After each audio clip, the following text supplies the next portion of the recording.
que o olhar amoroso de Maria de Nazaré encontre abrigo em nossos corações tão sedentos de carinho, de compreensão e de renovação de propósito. A oportunidade que nós temos nessa presente reencarnação é de renovar propósitos. Somos espíritos milenares. Atravessamos muitos séculos caminhando, nos distanciando do Evangelho de Jesus. Mas a misericórdia é infinitamente maior do que as nossas dificuldades e Jesus sempre nos proporciona a chance do recomeço. A reencarnação é um recomeço como o nascer do sol, em cada manhã um recomeço. Eu confesso, Regina, que quando você falou 15 horas, eu fiquei feliz, que eu falei, tem até as 17 para falar. Vai dar tempo, né? Porque 1 hora só, aliás, 50 minutos para falar, porque a Ari levanta uma plaquinha lá, o Marcelo também levanta aquelas plaquinhas, já viram a plaquinha, como é que é? Para a gente que está aqui é uma tortura a plaquinha. Você sabe que tem 300 assuntos para falar e já levanta a plaquinha de 5 minutos, a gente tem que se virar, mas eu conto sempre com um carinho, beneplácito da nossa irmã Maria Angélica, porque eu sinto que quando a gente chega aqui no SEMA, é quando você atravessa um longo deserto, que às vezes a experiência de um dia traz tanta solidão, tanta tristeza. E quando a gente chega na casa de Maria Angélica, você sente assim, oi filho, chegou, sabe? É um carinho que a gente sente, por isso que assim, fica com gostinho de querer mais, né? Que aí a gente acaba voltando, mas evidentemente que todos nós estamos altamente comprometidos com o Evangelho de Jesus. André Luiz relata para a gente, no livro Sinal Verde, que quem detém 5 minutos do Evangelho já tem condições de transformar a sua caminhada. 5 minutos, não estou falando 50 anos. 5 minutos. Então, a nossa responsabilidade diante do Evangelho, porque nós não podemos mais falar que, Senhor, eu não sabia. Mestre, como gostaria de ouvir as tuas palavras. Ouvimos. Aqui na casa de Maria Angélica, na casa de Chico, que é a casa que estamos matriculados para as tarefas, e nós estamos constantemente em busca de algo mais e esquecemos de valorizar o que já temos. Nós costumamos falar na nossa casa que recebe uma mensagem tão linda dessa, dos trabalhadores de Ismael, mostrando a importância do amor e da confiança no amparo, e aí a gente pergunta, qual a nova mensagem? Mas ainda não absorvemos as que nós já recebemos. Então, a proposta de renovação não é de mensagem nova, mas de fazermos brotar no nosso coração as mensagens que já alcançamos e que já tivemos contato com ela. Costumava Chico dizer, quando alguém chegava lá em Uberaba, Chico, qual a novidade? Ele falava, meu filho, você não sabe? Não, Chico, não viu ainda a reportagem? Não, Chico, a novidade é o Evangelho de Jesus. E para nós, espíritos recalcitrantes, é novidade. Quando a gente começa a estudar o Evangelho e aquelas palavras de amor profundo do Mestre, toca o nosso coração.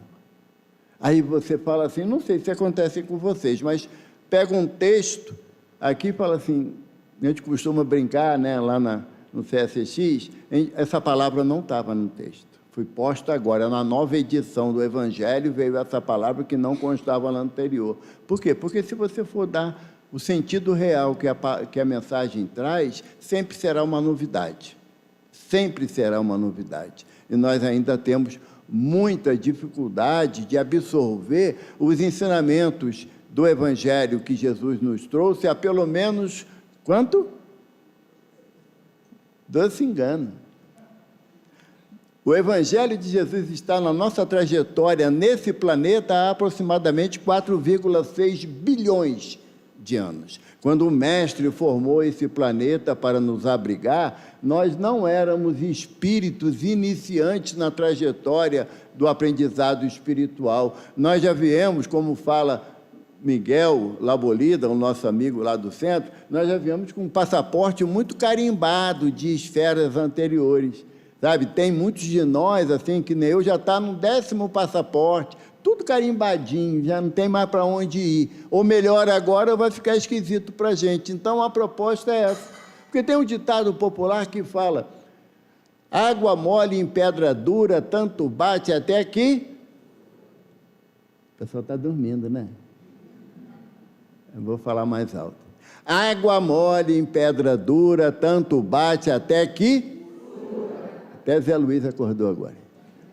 Mas aí vem uma benfeitora, Marlene Nobre, e nos traz uma outra conotação para esse ensinamento. Ela nos diz que as gotículas de amor de Jesus caindo na dureza dos nossos corações possa formar um côncavo onde essas gotículas serão abrigadas. Porque o Evangelho de Jesus é renovação diária. Eu fico triste quando você vai falar um ponto do Evangelho e a pessoa fala assim: já sei.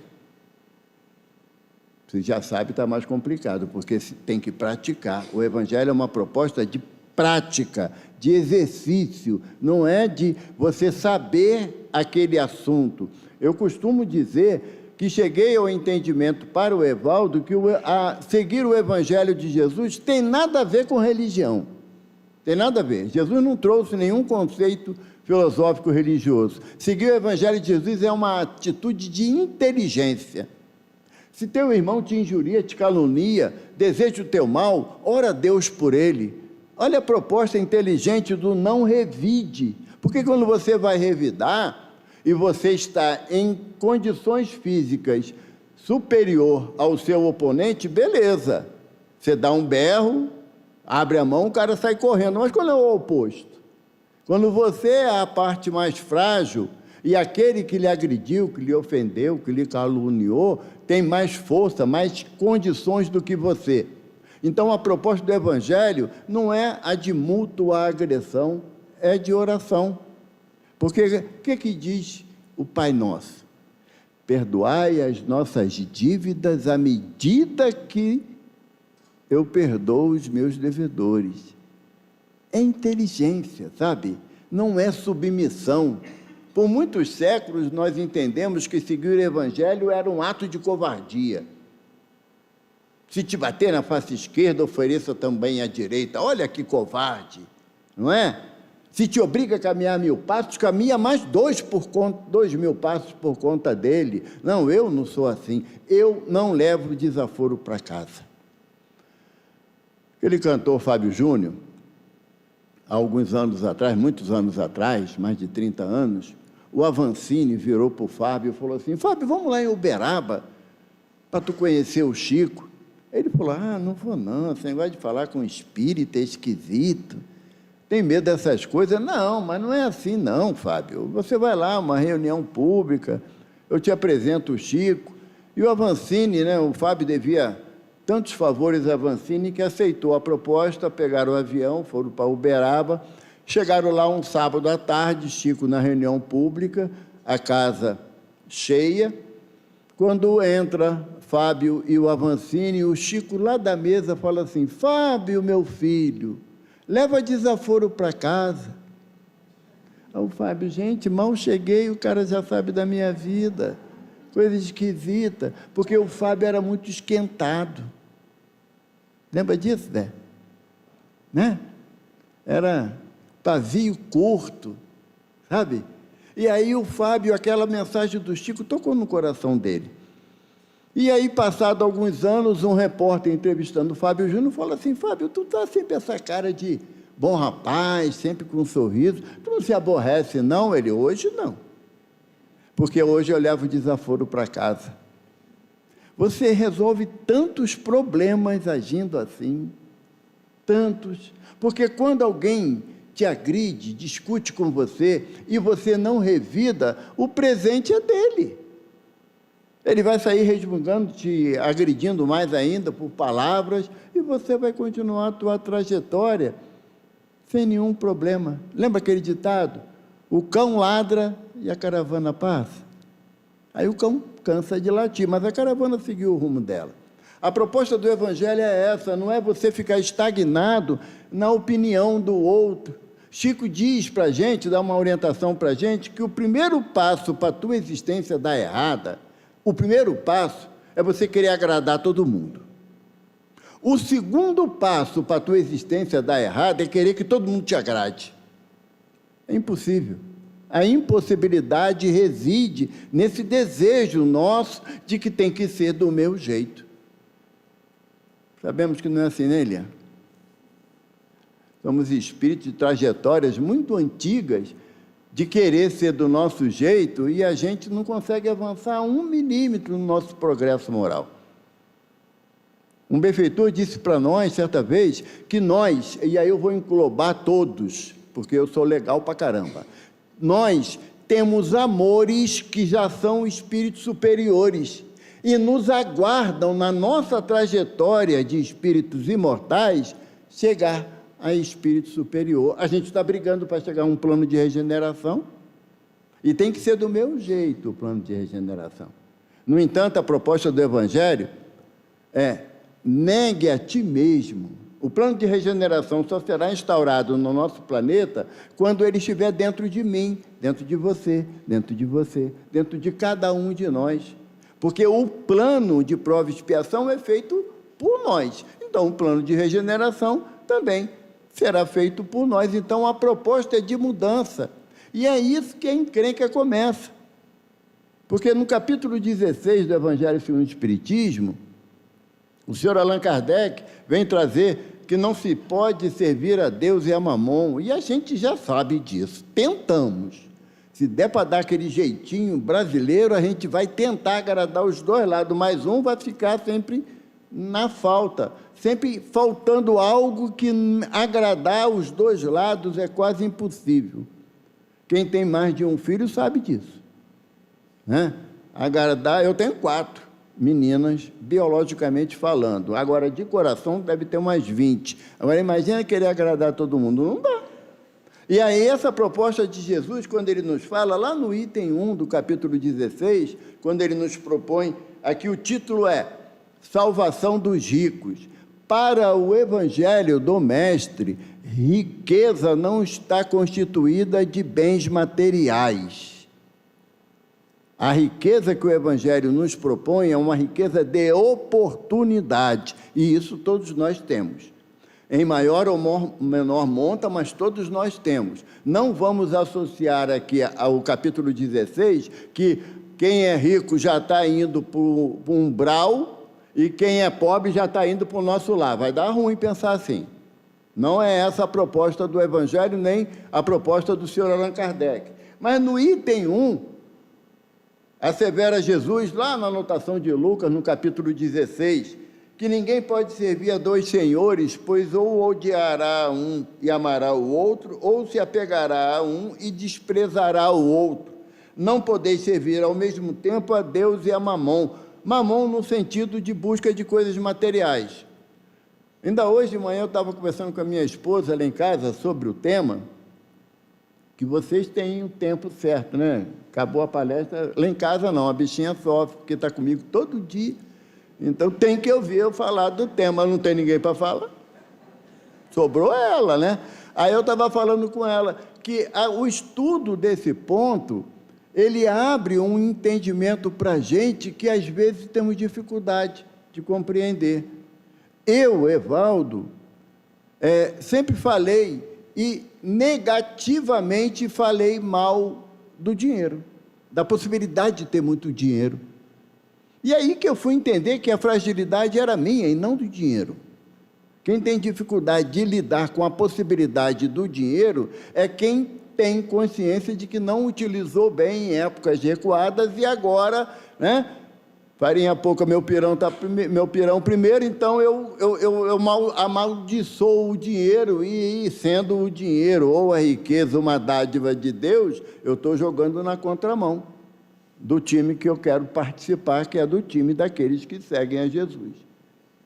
Qual é a proposta do Evangelho? Eu tenho que definir o quanto cada um é importante na minha vida e não um atropelar o outro. Porque há tempo, Paulo fala, há tempo de plantar e tempo de colher.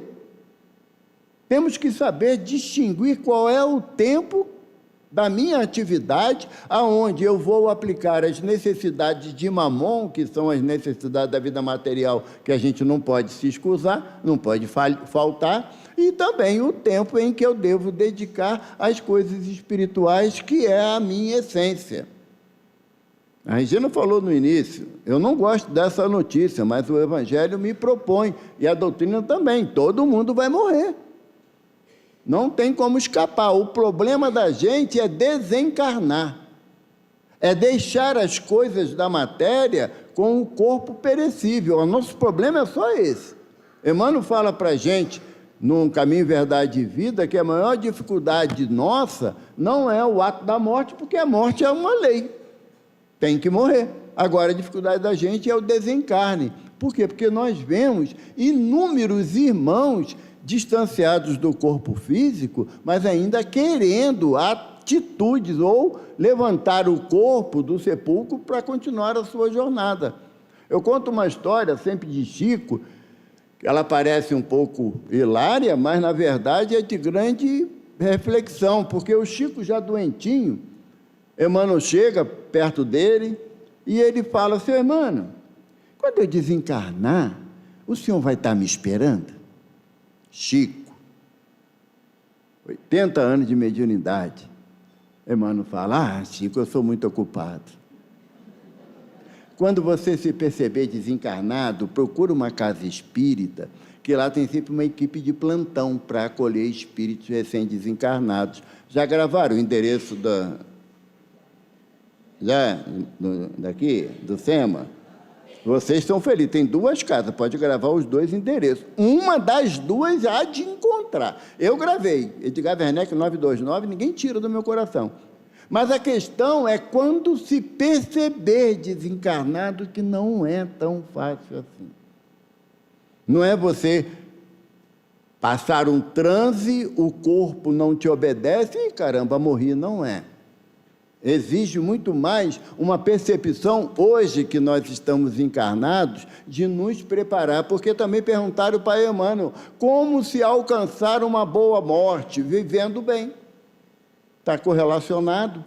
Então, aqui, quando você não pode servir a 2 senhores, por quê? Porque, em muitos momentos, o corpo representa Mamon, e o espírito imortal representa Deus. Qual é a minha atuação? O que eu, uma vez, fazendo uma palestra, Regina, eu perguntei assim à plateia, eu falei, por favor, levanta a mão quem acha que tem um espírito.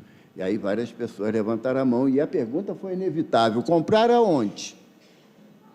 Porque nós não temos um espírito, nós somos espírito. Se até no nosso vocabulário temos dificuldade desse entendimento, imagina depois que desencarnar. Como é que você vai entender? Que você... mas eu vou no SEMA toda semana, gente, e agora eu não acho o endereço, alguma coisa está errada. Então, essa percepção é que vai fazer com que eu, trabalhando o meu lado de espírito imortal, eu entenda qual é a parte de Deus e qual a parte de Mamon. Não são conflitantes, apenas não são congruentes, não te levarão para o mesmo caminho, se você quiser agradar os 2. No segundo item, tem aquela passagem que eu gosto muito, de um jovem que se aproximou de Jesus e pergunta, bom mestre, o que é preciso que eu faça para adquirir a vida eterna? Muitos de nós conhecemos essa passagem e achamos bonito quando Jesus responde, por que me chamas de bom? Bom é o Pai que está no céu. Aí eu vi, Ari é um cara tão bacana, ele é uma pessoa boa, aí o Ari chega a estremecer, né? Ele que sabe das suas dificuldades, que todos nós temos. Jesus está colocando que o nosso adjetivo de bom está mais associado a puxar o saco, desculpa o termo, bajular, do que propriamente reconhecer em Jesus a qualidade de um Cristo, que o jovem não tinha essa percepção. Então Jesus fala no texto, aqui é o texto de Mateus, de Lucas, mas no texto de Marcos ele fala Mestre, que o jovem fala, mestre, bom mestre, o que devo fazer para alcançar a vida eterna? Jesus fala, mestre, disseste bem, eu sou. Agora, bom é o Pai que está no céu. E a gente adora um títulozinho, né? Isso é fulano. Professor doutor. Graças a Deus alcançou o patamar de ser um professor doutor. Nada errado quanto a isso. Mas esse título está na certidão de nascimento? Não. Então, dentro da casa espírita, ele é um irmão. Ela é uma irmã. E deve ser respeitada nesses termos, porque aqui dentro a busca da igualdade de entendimento deve ser maior. Não podemos fazer isso lá fora, na vida cotidiana, na vida profissional, mas aqui dentro da casa, se eu olhar para vocês e ter que chamar cada um de senhor, de doutor, de professor, não vou saber o nome de vocês. Agora, se eu quiser a proximidade da amizade, aí fica mais fácil esse caminho. E aí o jovem pergunta a Jesus o que é preciso para ganhar a vida eterna. O mestre fala, se quereis entrar na vida eterna, guardai os mandamentos. A inteligência de Jesus é uma coisa absurda, porque o jovem pergunta, quais mandamentos? Jesus fala para ele, não matarás, não cometerás adultério, não roubarás, não darás falso testemunho, honra teu pai e tua mãe. Jesus pulou alguns mandamentos. Jesus não disse para o jovem o primeiro mandamento. Amarás a Deus de todo o teu entendimento, de todo o teu coração e de toda a tua alma. Ele não falou isso, sabe por quê? Porque Jesus percebeu que não era o interesse do jovem atender à lei que determina que, em primeiro lugar, tem o amor a Deus sobre todas as coisas. Se ele já tinha dúvida qual o mandamento que ele deveria seguir, Jesus, para não constranger, falou dos outros. Porque o primeiro mandamento da lei de Deus, ou dos 10 mandamentos de Moisés, o primeiro mandamento é a relação nossa com Deus. Os outros 9 é nossa entre nós.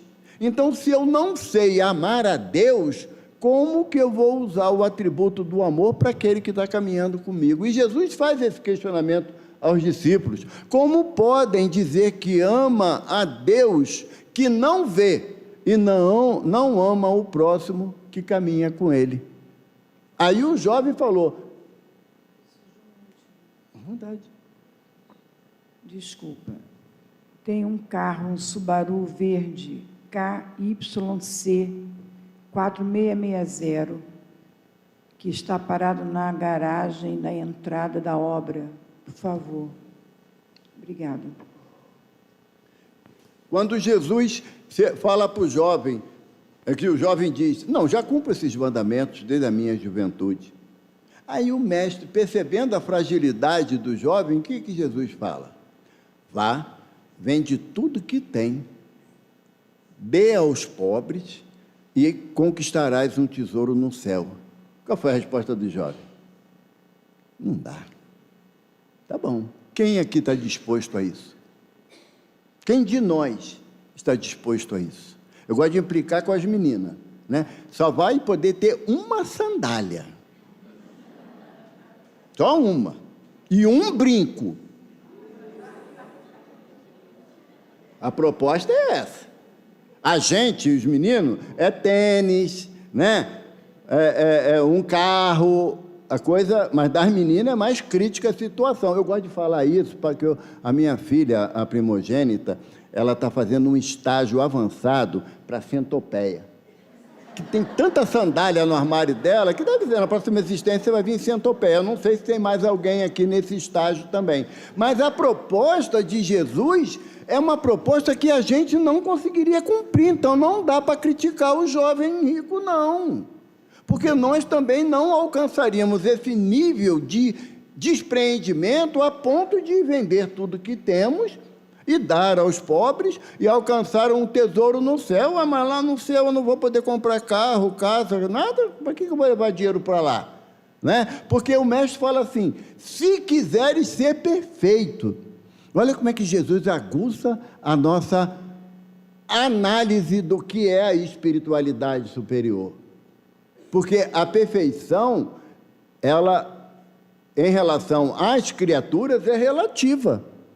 Mas o que o mestre quis mostrar na figura do jovem, que todos nós temos uma fragilidade quando diz abrir mão.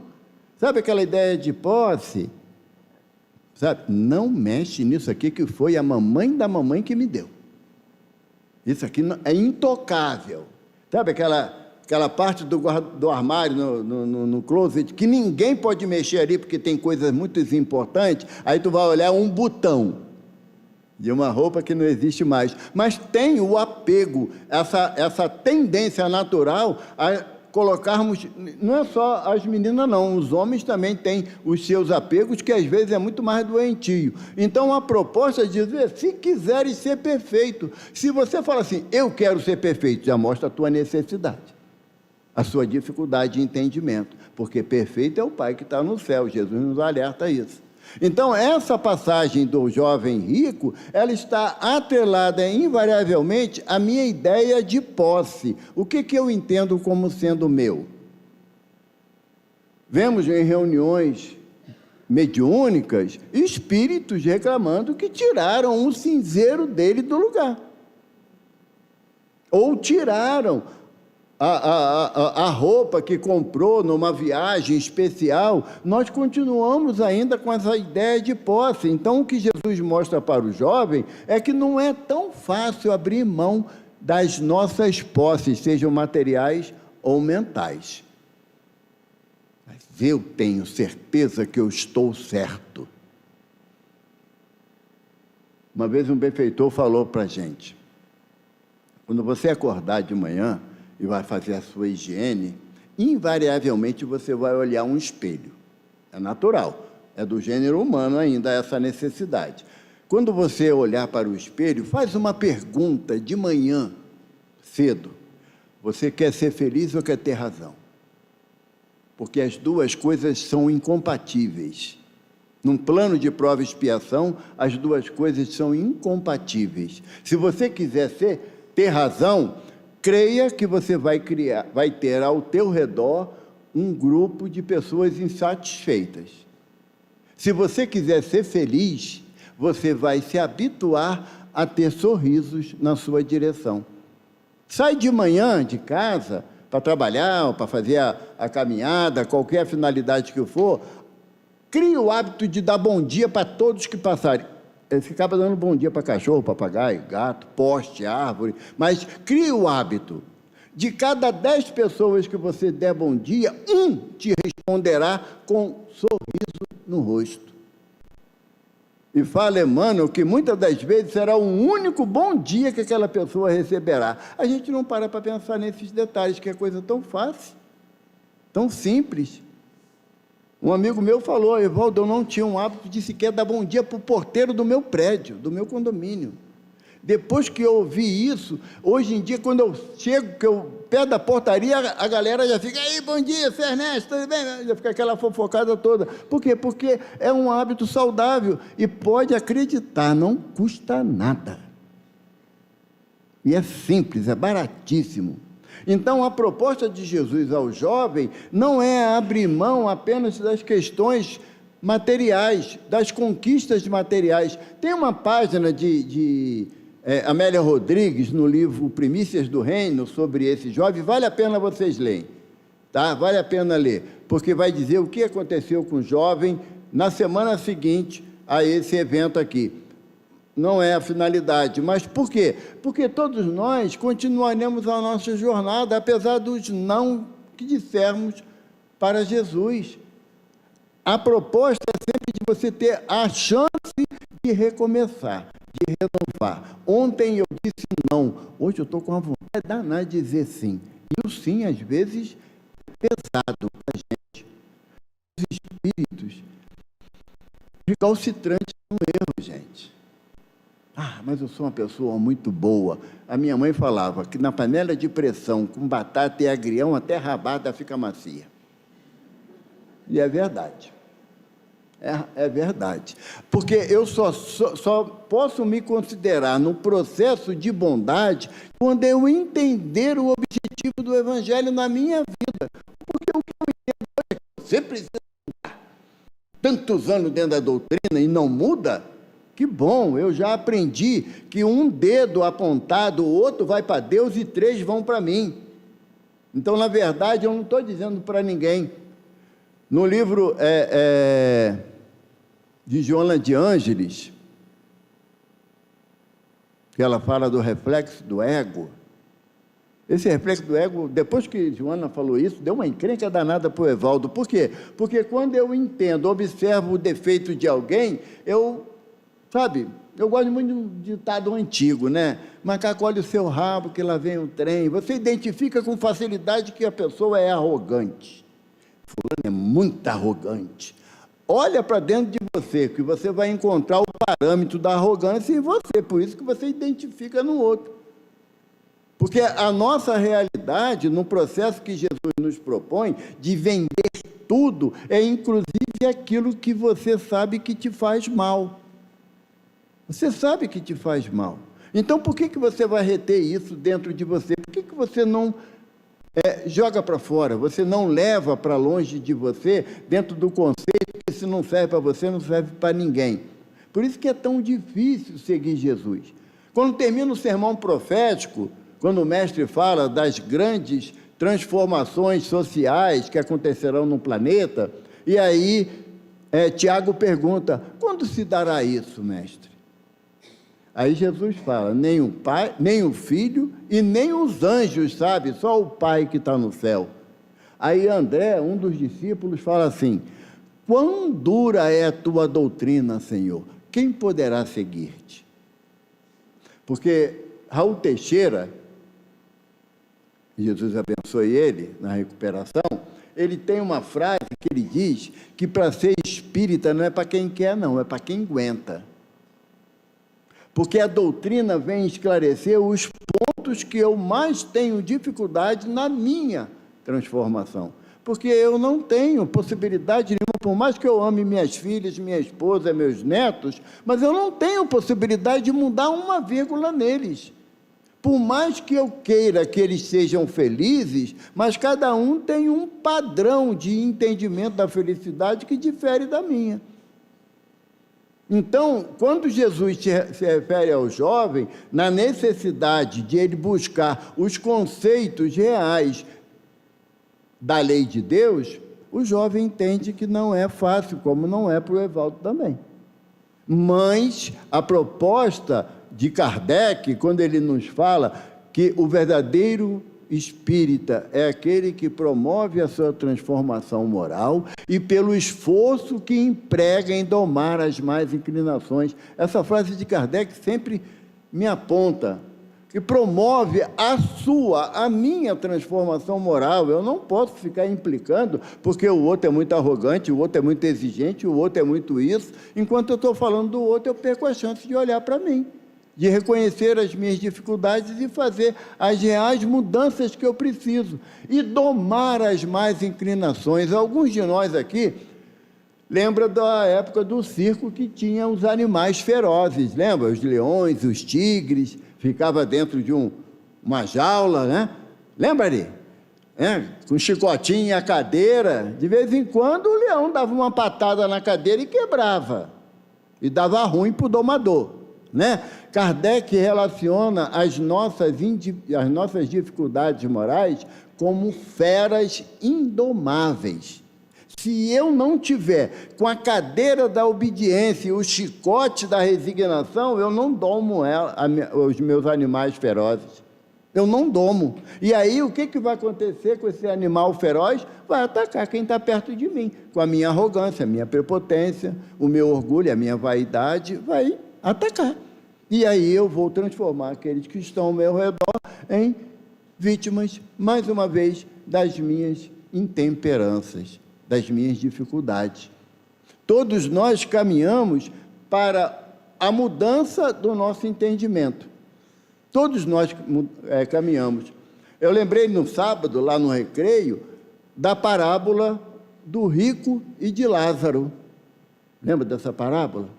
Jesus relata, o início fala, havia um homem rico que vestia púrpura todos os dias da sua vida. Essa frase de Jesus é muito significativa, que demonstra que esse homem era absurdamente rico. porque a época de Jesus usar púrpura era muito caro alcançar o nível de tingimento de uma tecido na cor púrpura. Então você tinha que ter muito dinheiro, e Jesus disse que ele usava todo dia. Então era de uma riqueza absurda. E tinha Lázaro, que era coberto de feridas e só tinha os cães a lamber-lhes as feridas. E ansiava por se alimentar das migalhas que caía da mesa do rico. Como é natural, o que aconteceu com os dois? Morreu. Não é? E aí o que aconteceu? O rico estava lá, na geena, no sofrimento. Olha lá a plaquinha, Marcelo gosta dela, ele ri, ele levanta ela sorrindo, gente, não tem problema não, Marcelo, pode deixar, eu vou continuar te amando. Quando ele vira para Abraão, olha e vê que Lázaro está no seu reino, fala: pai Abraão, manda que Lázaro molhe a ponta do dedo e venha aplacar a sede que me consome. Nem no sofrimento a gente perde arrogante. Manda Lázaro. Ele podia falar o quê? Abraão, por caridade, poxa, intercede por mim aí para Lázaro vir me ajudar. Não, manda. A gente não está preparado para abrir mão de muita coisa que a gente carrega. Eu sinto muito que ainda tinha um tópico, né, Regina? O item 7, que é a prova da riqueza e da miséria. Esse daí vai ficar para um outro dia, porque o Marcelo já estaria me olhando ali, aborrecido, que eu não obedeci a plaquinha dele. Mas a grande finalidade do Evangelho, sabe qual é? Num livro, 50 anos depois, a menina Blandina, que é a nossa Meimei, né?